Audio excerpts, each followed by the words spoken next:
우리 다 함께 사도신경으로 우리의 신앙을 고백드리시면서 5월 5일 화요일 아침 예배를 우리 하나님 앞에 올려드립니다.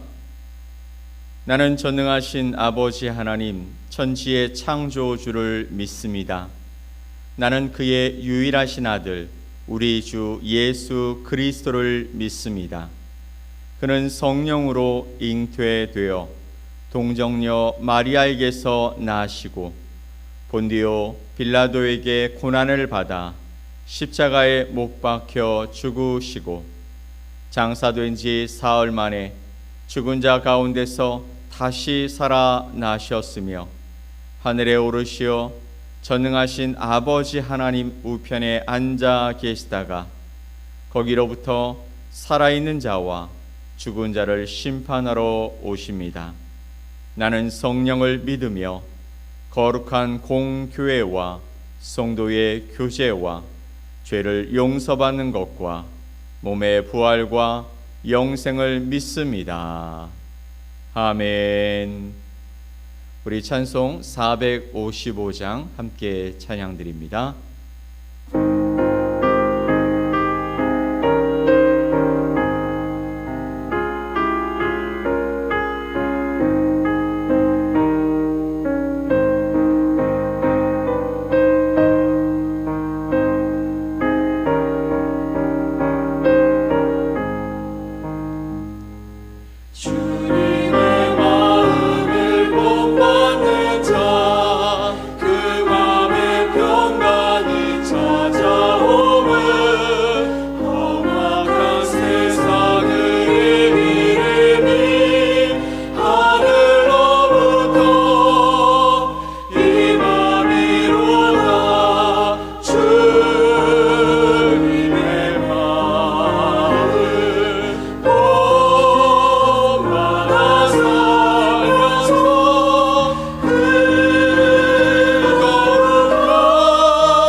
오늘 함께 보실 하나님의 말씀은 마태복음 21장 1절로 11절 말씀입니다. 마태복음 21장 1절로 11절 말씀을 우리 한 목소리로 함께 말씀을 봅니다. 그들이 예루살렘에 가까이 가서 감람산 벳박에 이르렀을 때에 예수께서 두 제자를 보내시며 이르시되 너희는 맞은편 마을로 가라. 그리하면 곧 매인 나귀와 나귀 새끼가 함께 있는 것을 보리니 풀어 내게로 끌고 오라. 만일 누가 무슨 말을 하거든 주가 쓰시겠다 하라.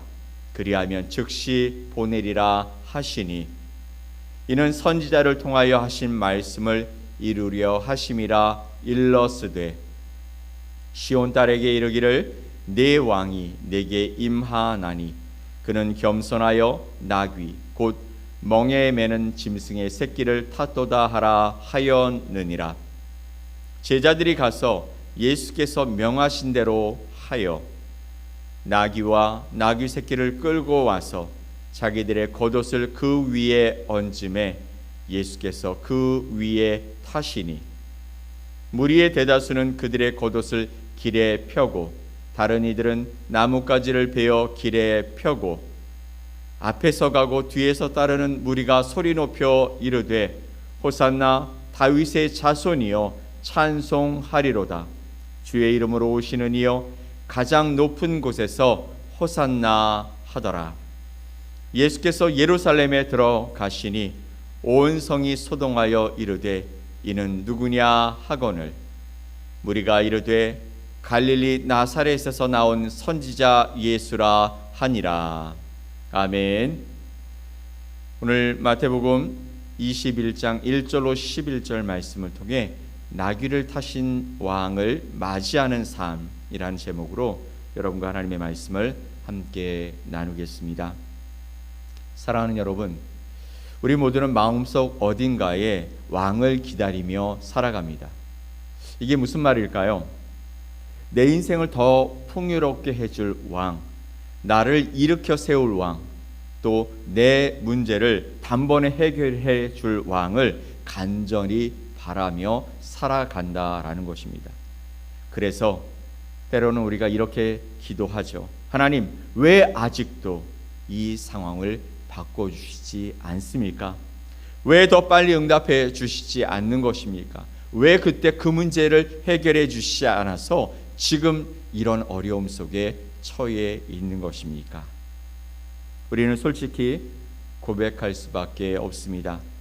내가 기대하는 방식으로 일하시는 하나님을 더 원한다고요. 그런데 오늘 본문은 우리에게 조용하지만 분명하게 말씀하고 계시죠. 예수님은 우리가 기대하는 방식으로 오시지 않았다라는 것입니다. 예수님이 예루살렘에 오늘 말씀을 보니까 입성하십니다. 왕으로 들어오시는 것이죠. 그런데 그 모습을 보면 어떻습니까? 위풍당당한 말을 타고 오신 것이 아니었어요. 화려한 병거도 없었습니다.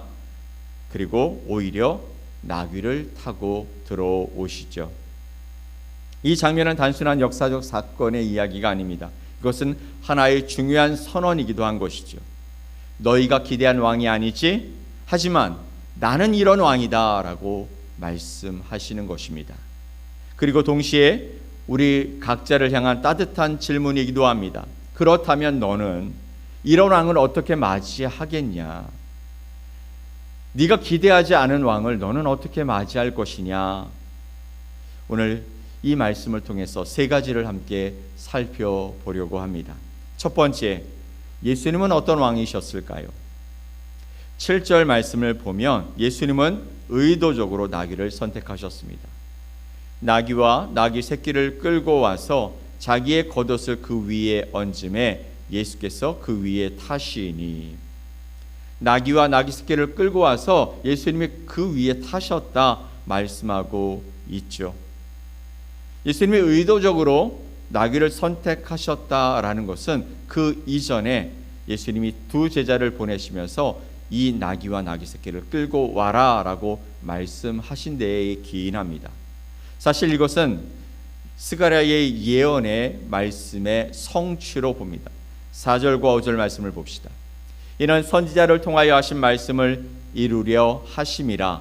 일러스되 시온 딸에게 이르기를 네 왕이 내게 임하나니 그는 겸손하여 나귀 곧 멍에 매는 짐승의 새끼를 탔도다 하라 하였느니라.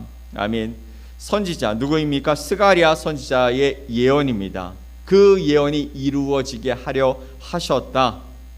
시온의 딸에게 이르기를, 이스라엘에게 이르기를, 너의 왕이 내게 임하는데 그는 겸손하여서 나귀 곧 멍에 매는 짐승의 새끼를 탔도다. 그런데요, 이것은 단순히 예언의 성취를 넘어서는 깊은 의미를 내포하고 있습니다. 바로 예수님 자신이 어떤 왕인지를 몸소 보여주신 것이죠. 당시 왕이나 장군은 전쟁에 나가서 승리하고 돌아올 때에 위풍당당하게 말을 탑니다.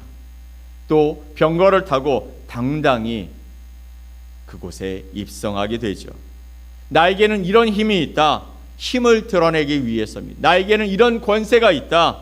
보여주시기 위함이었습니다. 그런데 예수님은 전혀 다르셨죠.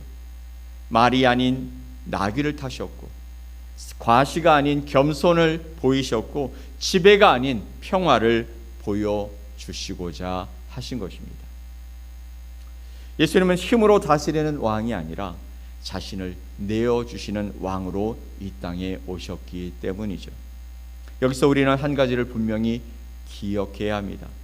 하나님의 나라는 세상의 방식으로 움직이지 않는다라는 것이죠. 하나님의 나라, 우리에게 보여주시고 우리를 통치하시는 하나님의 그 통치가 이루어지는 그 나라는 세상의 방식으로 움직여지는 나라가 아니다. 세상은 말하죠. 올라가야 성공하는 것이고 더 가져야 안정되고 안전하고 더 강해져야 살아남을 수 있다고요. 그러나 예수님은 전혀 다른 길을 우리 앞에 펼쳐 보이셨습니다. 내려가는 길이고 또 비우는 길이고 자신을 내어주는 길이다. 이것이 바로 하나님 나라의 길이다라고 말씀하고 계십니다. 그렇다면 이런 왕을 맞이하는 우리는 어떤 마음을 가져야 하겠습니까? 7절 말씀을 다시 보면 나귀와 나귀 새끼를 끌고 와서 자기의 겉옷을 그 위에 얹음에 예수께서 그 위에 타시니 라고 말씀하고 있습니다. 이런 왕을 맞이하는 그 당시 이스라엘 백성들은 어땠습니까? 무엇을 드린다고요? 자기의 겉옷을 드렸습니다. 자신의 겉옷을 벗어서 나귀 위에 깔아드립니다. 이 장면을 그냥 한 장면으로만 스쳐 지나가게 내두지 마십시오. 여러분, 겉옷이 무엇일까요? 이스라엘 땅을 살아가는 사람들에게 겉옷은 어떤 의미가 있는 것일까요? 그것은 그들의 일상입니다. 매일매일 입고 살아가는 것입니다. 또 그들을 보호해 주는 것입니다. 아침 저녁으로는 추위를 보호하고 낮에는 그 떼약볕을 통해 자신을 보호하는 것이죠. 그리고 가장 기본적인 소유였습니다. 그리고 가장 중요한 소유였습니다. 쉽게 말하면 지금 내가 가지고 있는 가장 현실적인 것 중에서 가장 일상적이지만 가장 보편적이지만 가장 중요한 것을 예수님께 벗어 드렸다라는 것이죠. 여기서 중요한 것은 이것입니다. 그것이 얼마나 가치가 있느냐 아니냐 그것이 아니죠. 그것이 주님께 드려졌느냐가 중요한 것입니다. 그들의 겉옷은 보잘것없는 것일 수 있습니다.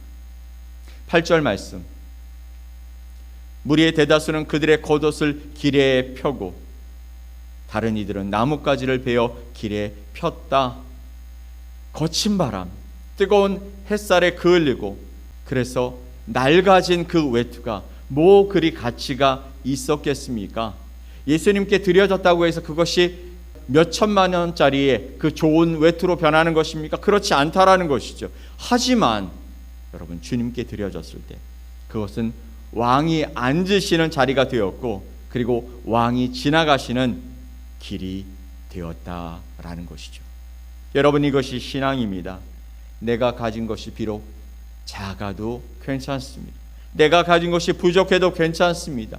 중요한 것은 지금, 그리고 지금까지 나의 그것을 주님께 드렸냐, 드리고 있느냐 하는 것이죠. 우리는 종종 이렇게 말합니다. 나는 가진 것이 별로 없어요. 나는 드릴 것이 너무나 부족합니다. 그러나 하나님은 그 크기를 보지 아니하신다 말씀하시죠.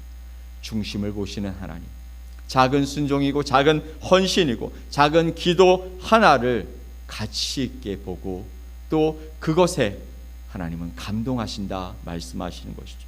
이것이 주님께 드려졌을 때 바로 하나님의 나라의 통로로 쓰임받게 된다라는 것입니다. 그런데 여러분, 이 말씀이 여기서 끝나지 않습니다. 더 중요한 장면이 이어지죠. 바로 무리들이 소리쳐 높이 외칩니다.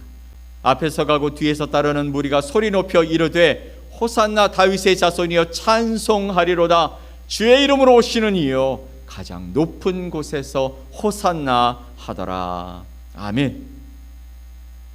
호산나 다윗의 자손이여 우리를 구원하소서. 겉으로 보면 완벽한 환영의 예식입니다. 온 마음을 다해 예수님을 왕으로 인정한 것처럼 보여집니다. 그러나 이 아름다운 장면 안에는 서늘한 긴장이 서려 있는 것이죠. 이 환호는 오래가지 않았습니다. 며칠 후 같은 도성에서 같은 사람들 사이에서 전혀 다른 외침이 들렸기 때문입니다. 십자가에 못 박으소서, 십자가에 못 박으소서. 여러분, 어떻게 이런 일이 일어날 수 있을까요? 어떻게 같은 입에서 이토록 다른 말이 나올 수 있겠습니까? 그 이유는 하나였습니다. 바로 그들이 기대했던 왕과 오신 예수님의 모습이 너무나 달랐기 때문인 것입니다. 그들은 자신들을 높여줄 왕을 원했어요. 그러나 예수님은 그런 분이 아니셨죠. 예수님은 자신을 내어주시는 왕이셨고 십자가로 걸어가시는 왕으로 오셨다라는 것입니다. 그 순간 그들의 기대가 무너졌고 그들은 등을 돌렸습니다. 사랑하는 여러분, 이 질문은 오늘 우리에게도 동일하게 주어집니다. 우리는 어떤 예수님을 믿고 있습니까? 아니, 예수님이 어떤 분이시기를 원하십니까? 내 계획을 이루어 주시는 예수님입니까? 내 형편을 풀어주시는 예수님입니까? 아니면 있는 그대로의 예수님이십니까? 그리고 한 가지 더 여쭙겠습니다. 우리는 어디까지 주님을 따를 수 있겠습니까? 형통할 때까지만입니까? 응답이 느껴질 때까지만입니까? 아니면 십자가의 길에서도 함께 걸어가시겠습니까? 사랑하는 여러분, 오늘 말씀이 우리에게 조용히 건네는 이야기가 있습니다. 예수님은 겸손의 왕이십니다. 겸손의 왕을 따르는 사람은 자신을 드릴 수 있고 끝까지 따라갈 수 있습니다. 우리 이렇게 살아가면 좋겠습니다. 높아지려는 그 마음이 들 때 한 번 더 낮아져 보십시다. 가진 것이 작다고 느껴질 때 그래도 주님께 드려보십시다. 상황이 흔들릴 때 상황이 아닌 우리 예수님을 바라보십시다. 그때 우리는 비로소 경험하게 될 것입니다. 나귀를 타고 오신 그 왕이 사실은 내 삶을 가장 바르게, 가장 사랑스럽게 이끄시는 참된 왕이시라는 사실을, 그 주님을 오늘 여러분의 삶의 현장에서 만나게 되시기를 예수 그리스도의 이름으로 간절히 축원합니다. 아멘. 우리 함께 기도하겠습니다. 하나님 아버지, 감사합니다. 나귀를 타고 겸손의 왕으로 이 땅에 오셔서 너희가 기대한 왕이 아니지만 너희가 기대한 것보다 더 큰, 더 놀라운, 그리고 죽음에서 생명으로 이끄는 놀라운 역사를 너희와 함께 이루겠다 말씀하시며 세상의 그 비난과 그 조롱과 멸시를 참으시고 예루살렘에 입성하셔서 참된 왕, 그리고 우리를 살리시는 생명의 왕으로 오신 주님을 오늘 우리가 다시 한번 기억하게 하여 주시옵소서. 우리의 삶에 우리의 기대가 아니라고 주님께 불평하고 불만하는 어리석은 자가 되시 아니하고 그곳에서 우리를 위해 일하고 계시고 우리를 사랑하시는 그 주님께 모든 것을 맡기며 살아가는 하나님의 자녀가 되게 하여 주시옵소서. 오늘 하루도 그 주님을 만나기 원합니다. 우리의 삶의 현장에서 주님과 함께하기를 원합니다. 오셔서 내게 말씀하시고 나의 삶을 이끌어 주시옵소서. 오늘도 그렇게 우리와 함께하실 주님을 기대하며 예수 그리스도의 이름으로 기도 올리옵나이다. 아멘. 하늘에 계신 우리 아버지여, 이름이 거룩히 여김을 받으시오며 나라가 임하시오며 뜻이 하늘에서 이루어진 것 같이 땅에서도 이루어지이다. 오늘 우리에게 일용할 양식을 주시옵고 우리가 우리에게 죄 지은 자를 사하여 준 것 같이 우리 죄를 사하여 주시옵고 우리를 시험에 들게 하지 마시옵고 다만 악에서 구하시옵소서. 나라와 권세와 영광이 아버지께 영원히 있사옵나이다. 아멘.